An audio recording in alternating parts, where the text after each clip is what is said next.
Vlad Teeps, or Vlad as he preferred these days, stared at his reflection. His usually pale skin seemed almost translucent under the harsh fluorescent lights of his bathroom. He sighed, a sound like wind rustling through ancient leaves. 500 years, and he still couldn't quite get used to modern lighting.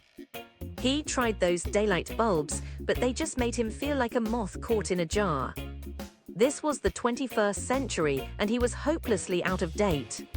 He ran a hand through his impossibly dark hair, considering his options for the evening. His phone buzzed, a jarring interruption to his existential dread. It was another notification from Vampirmingle, a dating app he'd reluctantly joined. He'd been a member for 6 months, and the results had been underwhelming. Most profiles listed human as a preferred mate. Finding another vampire was like searching for a needle in a very, very large haystack, a haystack that had probably been incinerated centuries ago. He grimaced. This was proving more difficult than hunting down the Ottoman Empire. How did people navigate this? He scrolled through profiles, each one a kaleidoscope of selfies and vacuous descriptions. He wondered if they used fake IDs, like he had to in every city he'd ever lived in. The sheer number of options felt overwhelming.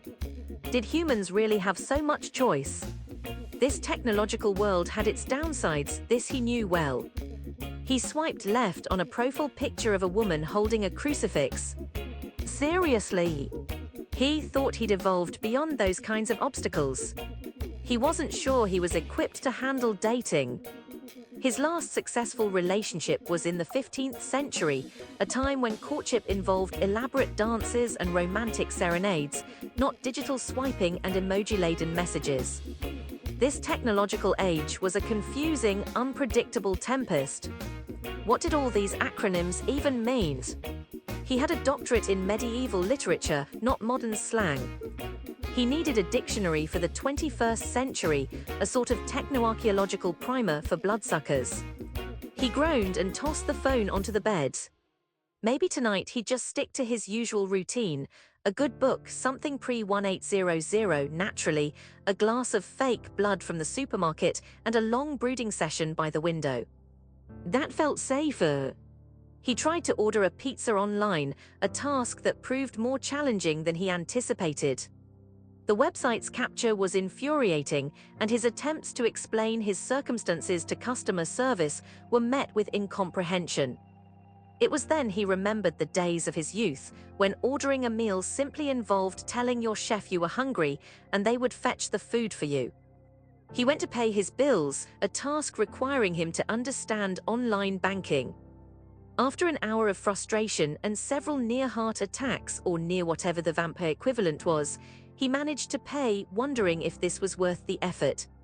He couldn't help but feel a sense of nostalgia for simpler times, when life was simpler and less filled with the ever-evolving technological world of humans. He decided to visit his favorite old bookstore. The smell of aged paper and leather soothed his ancient soul, a much-needed respite from the glaring screens and overwhelming noise of his modern existence. He was sure to find a 17th-century treatise on alchemy, something both familiar and comforting. He browsed through shelves that seemed to stretch into infinity, an endless supply of knowledge. In that moment, he felt a sense of familiarity, a comfort in his surroundings. The bookstore owner, a kind, elderly woman with twinkling eyes, smiled at him. He wasn't sure why, but her smile sent a nostalgic wave over him. The human warmth reminded him of the days when people were simpler and more straightforward. He had been longing for that sense of authenticity, but that was hard to find among the digital beings that surrounded him. As he walked home, under a sky painted with shades of twilight, he felt a peculiar sense of loneliness. He was the last of his kind, a relic of a bygone era struggling to survive in a world he didn't understand. Yet somewhere deep within his ancient heart, a flicker of hope remained. He hadn't given up yet, not on finding companionship, not on adapting, and not on finding his place in this strange, chaotic, beautiful world. He looked up, and this time he actually saw the beauty in the twilight sky, not merely the fading light. The moon hung high, casting a silver sheen on the city below. Perhaps he thought tomorrow he'd try that dating app again. Perhaps this time he'd find something more than just another digital disappointment. Perhaps there was hope for the last vampire after all.